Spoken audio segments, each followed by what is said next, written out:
Taste the Daily. வணக்கம். Reel அந்து போச்சு நிகழ்ச்சிக்கு உங்களை வரவேற்பது நான் உங்கள் முத்து. நான் உங்கள் உமேஷ். சென்னையில் ஒரு பரியேறும் பெருமாள். சமூக ஆர்வலரை கொன்ற திமுக பேரூராட்சி தலைவர். தூய்மை பணியாளர் பெயரில் ஊழல் செய்கிறதா திமுக. அரசு பேருந்தை திருடிக் கொண்டு ஆந்திராவிற்கு ஓடிய திருடன். திமுக தலைமை குடும்பத்திற்கு ஆப்பு வைக்க தயாரான அமைச்சர்கள். இந்த தலைப்பின் கீழான தகவல்களை தான் இன்னைக்கு ரீல்ஸ் வந்து போச்சு நிகழ்ச்சியில பார்க்க போறோம். வாங்க நிகழ்ச்சிக்குள்ள போகலாம்.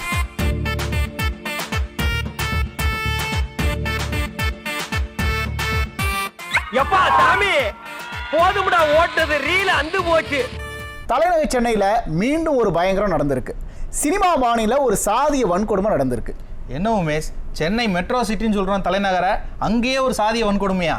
ஆமா முத்து, நெற்குணத்தை சேர்ந்த ஒரு பட்டியல் சமூக மாணவன் அவனுக்கு அவனோட பள்ளி தோழி இன்ஸ்டாகிராமில் ஒரு மெசேஜ் பண்ணுறாங்க, எனக்கு புஸ்தகம் வேணும் அப்படின்னு கேட்டிருக்காங்க.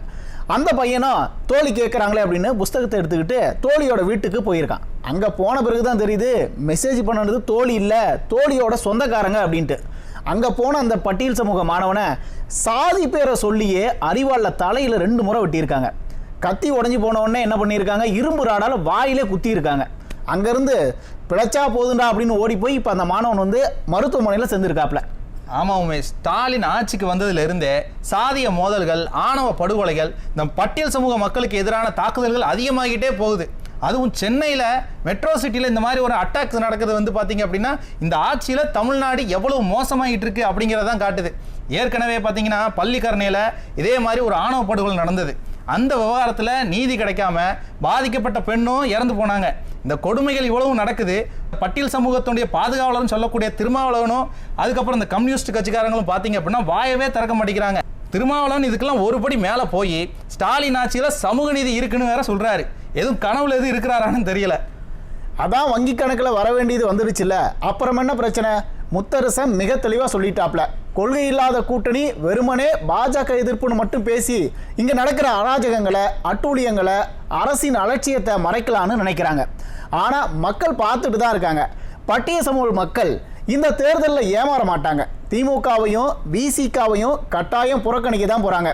அதுக்கு பிறகுதான் விசிக தலைவர் திருமாவளவனுக்கு இப்போ எவ்வளவு பெரிய தப்பு பண்ணுறாருன்னு புரியும். அதாவது உமேஷ், பட்டியல் சமூக மாணவனுக்கு எதிரான தாக்குதல் ஒரு பக்கம் இருக்கட்டும், திருப்பூர் மாவட்டத்தில் திமுக பேரூராட்சி தலைவர் ஒருவர் சமூக ஆர்வலரை கார் ஏற்றி கொலை செய்திருக்கிறார்.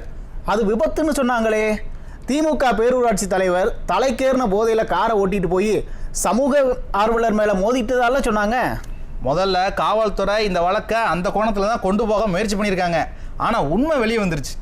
அதாவது திருப்பூர் மாவட்டம் சாமலாபுரம் பேரூராட்சி தலைவராக இருக்கிறாரு திமுகவை சேர்ந்த விநாயகா பழனிசாமி. இவர் தன்னுடைய வீட்டுக்கு பேரூராட்சி நிதியிலிருந்து பளபளப்பான தார் சாலை அமைக்க முயற்சி பண்ணதா சொல்றாங்க. அந்த முயற்சிக்கு அதே பகுதியை சேர்ந்த பழனிசாமி அப்படின்ற ஒரு சமூக ஆர்வலர் முட்டுக்கட்டையா இருந்திருக்கிறார். கொலை செய்தவர் பேரும் பழனிசாமி, கொலை செய்யப்பட்டவர் பேரும் பழனிசாமியா? ஆமா, இந்த சாலை விவகாரம் மட்டும் இல்ல, அந்த சமூக ஆர்வலர் பழனிசாமி திமுக பேரூராட்சி தலைவருக்கு பல வகையில நெருக்கடி கொடுத்திருக்கிறாரு. பல முறைகேடுகள் குறித்து கேள்வியெல்லாம் எழுப்பியிருக்கிறாரு. திமுகவுக்கு தான் அவங்களுக்கு தான் பார்த்தீங்கன்னா இந்த கேள்வி கேட்டாலோ அநியாயத்தை தட்டி கேட்டாலோ தான் பிடிக்காத. அதனால வாய்ப்பு கிடைக்கும் போது சமூக ஆர்வலர் இந்த பழனிசாமின்றவரை திமுக பேரூராட்சி தலைவர் கார் ஏற்றி கொலை செய்திருக்கிறாரு. நாம சொல்லல, அந்த ஊர் மக்களே சொல்றாங்க. இவர் கொலை செஞ்சிருக்காரு, அதை ஏன் காவல்துறை விபத்தா மாற்ற முயற்சி பண்றாங்க? இப்படித்தான் சென்னையில் ஒரு திமுக கவுன்சிலரோட பேரன் ஒரு இளைஞரை விரட்டி கார் ஏற்றி கொலை செய்தார்னு செய்திலாம் வந்துச்சு. அந்த விவகாரத்தில் வழக்கு பதிவு செய்யவே பெரிய போராட்டம்லாம் நடந்துச்சு. ஆக காவல்துறை திமுகவினர் செய்யக்கூடிய எந்த அராஜகத்தையும் கண்டுக்கிறது இல்லைன்னு இதன் மூலமாக தெரியுது. மூடி மறைக்க முயற்சி பண்ணுறாங்கன்னு புரிஞ்சிக்க முடியுது. மக்கள் இப்படிப்பட்ட கொலைகாரர்களை எல்லாம் ஓட்டு போட்டு தேர்ந்தெடுத்ததுக்கு நிச்சயம் வெக்கப்படணும். ஆனால் ஆமாம் உமேஷ், ஸ்டாலின் ஆட்சிக்கு வந்த போதே சொன்னார், ஓட்டு போடாதவங்களும் பெருமைப்படுற மாதிரி ஆட்சி பண்ணுவேன் அப்படின்ட்டு. ஆனால் இன்னைக்கு திமுகவுக்கு ஓட்டு போட்டவங்களும் வெக்கப்படுற மாதிரி தான் இந்த ஆட்சியில் பல அராஜகங்கள் நடந்துட்டு இருக்கு. சமூக ஆர்வலர்கள் தொடர்ந்து கொலை செய்யப்படுறாங்க. இந்த ஜகபர் அலி, ஜாகிர் ஹுசேன் இவங்க வரிசையில் இப்போ ஒரு பழனிசாமி கொலை செய்யப்பட்டிருக்கிறார். கொலைகள் நடக்கிறது ஒரு பக்கம், இன்னொரு பக்கம் கொள்ளைகள் அதிகமாயிட்டே போகுது. தூய்மை பணியாளர்கள் பெயரை சொல்லி விதவிதமாக டெண்டர்கள் வெளியே வருது. ஏற்கனவே தூய்மை பணியாளர்களை தொழில் முனைவோர் ஆக்குறோம் அப்படின்னு சொல்லி ஒரு பெரிய ஊழல் நடந்ததாகவே தகவல் வந்தது. அந்த தகவலை சொன்ன பத்திரிகையாளர் வீட்டில் சாக்கடையெல்லாம் கொண்டு போய் கொட்டி அராஜகம் பண்ணாங்க. ஆமாம், அது பெரிய பிரச்சனையாக கூட உருவெடுத்துச்சு. இப்போ அது மாதிரி ஆனா வேற ஒரு ஊழல், தூய்மை பணியாளர்கள் எல்லாம் தனியார் நிறுவனத்தின் கீழே வேலை பார்க்கணும்னு ஸ்டாலின் அரசு கட்டாயப்படுத்திட்டு இருக்கு. தனியாருக்கு ஒப்பந்தங்கள் கைமாறி பல கோடி கமிஷன் போக வேண்டிய இடத்துக்கு போயிடுச்சுன்னு விவரம் தெரிஞ்சவங்க சொல்றாங்க. இந்த கமிஷன் விவகாரத்தில் சென்னையில் இருக்கிற ஒரு அமைச்சருக்கும் திருச்சி அமைச்சருக்கும் இடையே பனிப்போர் நடக்கிறதாவும் சொல்றாங்க. அதெல்லாம் ஒரு பக்கம். இன்னொரு பக்கம் தூய்மை பணியாளர்கள் பணி நிரந்தரம் வேணும்னோ தனியார் நிறுவனத்தின் கீழே வேலை செய்ய முடியாதுன்னு சொல்லி போராடிட்டு இருக்காங்க.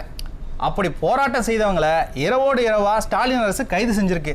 போராட்டம் நடக்கும்போது ஸ்டாலின் சார் சினிமா படமெல்லாம் பார்த்து ஒரு பெரிய சர்ச்சையானது இல்லையா? அந்த சர்ச்சையை சரிகட்ட தான் சென்னையில் பணியாற்றும் தூய்மை பணியாளர்களுக்கு உணவு கொடுக்க போறோம்னு சொல்லி அறிவிச்சாங்க. தூய்மை பணியாளர்கள் கேட்பது உழைப்பிற்கு ஏற்ற ஊதியம் தான். அவர்களை யாசகர்கள் போல இந்த அரசு நடத்துது. இதே சமயம் அந்த உணவு கொடுக்கறதுக்காக இப்போ 150 கோடி ரூபாய்க்கு டெண்டர் அறிவிச்சிருக்காங்களாம். தனியார் நிறுவனத்தில் பணி செய்பவர்களுக்கு அந்த நிறுவனம் தானே உணவு கொடுக்கணும்.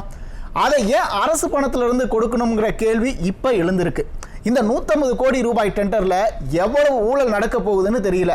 இது எந்த உடன்பிறப்புக்கு கொடுக்க போறாங்கன்னு தெரியல. சரி, சென்னை மாநகராட்சியில் மட்டும் கொடுத்தா மற்ற மாநகராட்சி, நகராட்சி, ஊராட்சிகளில் பணி செய்கிற அந்த தூய்மை பணியாளர்களுக்கு யார் உணவு கொடுப்பாங்கன்னு தான் தெரியல. வேற என்ன, திட்டத்தை விரிவுபடுத்த வேண்டியது தான். விளம்பரம் பண்ண மாதிரியும் ஆயிடுச்சு, அதே மாதிரி கமிஷன் பார்த்த மாதிரியும் ஆயிடுச்சு இல்லையா? சென்னையில் மட்டும் 150 கோடினா எப்படி? சென்னையில் மட்டும் 150 கோடினா தமிழகம் முழுக்க சாப்பாடு போடணும்னு திட்டம் போட்டால் சில ஆயிரம் கோடிகளை சுருட்டலாம் இல்லையா? உண்மையிலேயே உங்களுக்கு உணவு கொடுப்பதுதான் நோக்கம்னா அம்மா உணவுகள் இருக்கு இல்லையா, அங்கேயே தரமான இலவசமான ஒரு சுவையான உணவு வந்து மக்களுக்கு வந்து தூய்மை பணியாளர்களுக்கு கொடுத்துடலாம். ஆனால் தூய்மை பணியாளருடைய பேரை சொல்லி ஒரு உடன்பிறப்பு கண்டிப்பாக சம்பாதிக்க போறாரு. தூய்மை பணியாளர்களோட குற்றச்சாட்டும் இதுதான். அமைச்சர் சிவசங்கரோட அதிரடி ஆய்வை பார்த்தீங்களா முத்து? வாகனங்களில் அதிக ஒளி எழுப்பக்கூடிய ஹாரன்கள் இருக்கான்னு செக் பண்ணி அபராதம் போட்டு அட்வைஸ்லாம் பண்ணியிருக்காப்ல. பார்த்தேன் உமேஷ், அமைச்சரோட வேலை இதுவா? இதை செய்யத்தான் அதிகாரிகள் இருக்காங்கல்ல. அமைச்சர் இப்படி ஆய்வு நாடகம் நடத்திட்டு இருந்த இந்த நேரத்தில் சென்னை கோயம்பேட்டில் ஒரு அரசு பேருந்தை ஒரு நபர் திருடிட்டு போயிருக்கிறார். பஸ் ஸ்டாண்டில் எவ்வளவு பேர் இருந்திருப்பாங்க, அவங்கள மீறி திருடி இருக்கிறாரு. பேருந்தை தமிழ்நாட்டை தாண்டி ஆந்திரா வரைக்கும் கொண்டு போயிட்டார். அப்போ செக் போஸ்ட்லாம் என்ன லட்சணத்தில் இருக்குன்னு பாருங்க. ஆந்திராவில் வந்து நெல்லூரில் வச்சு இந்த பேருந்தை வந்து பிடிச்சிருக்காங்க. அரசு பேருந்தை பாதுகாப்பாக வச்சுக்க தெரியல இவங்களுக்கு. ஊரில் உள்ள ஓட்டுநர்களுக்கு எல்லாம் அமைச்சர் வந்து அட்வைஸ் பண்ணுறாரா? இந்த மாதிரியான வெற்று நாடகங்களை நடத்துறது, மீடியாவை வச்சு அமைச்சர் அதிரடின்னு செய்தி போடுறது, இதுவா அரசியல்? என்னமோ இப்படி ஒரு நாடக ஆட்சியை இதுவரை தமிழ்நாடு பார்த்ததே இல்லை. அமைச்சர்கள் நாடகம் மட்டுமா போடுறாங்க? திமுக அமைச்சர்களில் இருக்கிற ஒவ்வொரு அமைச்சருக்கும் இடையில போட்டி நடக்கிறதா தகவல் வந்திருக்கு. உட்கட்சி பூசல் மிகப்பெரிய அளவில் நடந்துட்டு இருக்கிறதா சொல்றாங்க. எடுத்துக்காட்டுக்கு மதுரையில் மூர்த்திக்கும் பிடிஆருக்கும், திருச்சியில் நேருவுக்கும் அன்பில் மகேஷுக்கும், தூத்துக்குடியில் அனிதா ராதாகிருஷ்ணன், கீதா ஜீவன், திண்டுக்கல்ல ஐ பெரியசாமி, சக்கரபாணி, இப்படி பல அணிகளா திமுக பிரிஞ்சு குழுவா இயங்கிட்டு இருக்கு. இந்த அணிகளை எல்லாம் ஓரணியில திரட்டத்தான் இப்போ ஓரணின்னு சொல்லி உதயநிதியை களமிறக்கி இருக்கிறாரு ஸ்டாலின். அப்ப அது மக்களை திரட்டுற முயற்சி இல்லையா? கட்சிக்காரங்களே இன்னும் ஒன்னா சேர்க்கலனா இவங்க எப்படி ஜெயிப்பாங்க? முன்னாடியே அறிவாலய வட்டாரத்தில் இருந்து கிடைச்ச தகவல் 2011 தேர்தலை போல ஆயிடக்கூடாதுன்னு திமுக தலைமை வருத்தப்பட்டதா சொன்னாங்க. அதுதான் போல அந்த நேரத்தில் எதிர்க்கட்சி தலைவராக கூட ஆக முடியாம கருணாநிதி படுதோல்வி அடைஞ்சாரு.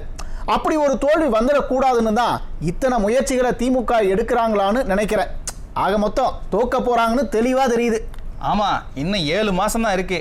இப்பவே அமைச்சர் பிடிஆர் முதலமைச்சர் ஸ்டாலினுடைய நிகழ்ச்சிகள் எல்லாம் புறக்கணிச்சிட்டு இருக்கிறாருன்னு சொல்றாங்க. ஏற்கனவே அவர் தலைமை குடும்ப ஊழலை வந்து வெளிப்படையா சொல்லி உடைச்சவர். தேர்தல் நெருக்கத்தில் என்ன செய்ய காத்திருக்கிறாரோ தெரியல. இதே நேரத்தில் வந்து பார்த்தீங்க அப்படின்னா கொங்கு மண்டலத்தில் பெரிய குழப்பத்தை பண்ணிட்டு இருக்கிறாரு நம்ம செந்தில் பாலாஜி. தென் மாவட்டத்தை சேர்ந்த ஒருத்தருக்கு கோவை முழுக்க போஸ்ட் விட்டுருக்கிறாராம். தென் மாவட்டத்தை சேர்ந்தவரை கோவையில் போட்டியிட வைக்க திட்டம் போடுறாராம். இதனால சூப்பர் சீனியர்களான முத்துச்சாமி, சுவாமிநாதன் இவங்க எல்லாம் ரொம்ப கடுப்புல இருக்கிறாங்க அப்படின்னு விவரம் தெரிஞ்சவங்க சொல்றாங்க. கொங்குல தோக்க தான் போறாங்க. யார் நிறுத்தினா என்னன்னு நினைச்சிட்டாங்களோ என்னமோ. சரி, இன்னைக்கு நிகழ்ச்சி இதோட நிறைவு செஞ்சிருவோம். நேயர்களே, அடுத்த ரீல் அந்து போச்சு நிகழ்ச்சியில சந்திப்போம். அதுவரை உங்களிடமிருந்து விடைபெறுவது நான் உங்கள் முத்து. நான் உங்கள் உமேஷ்.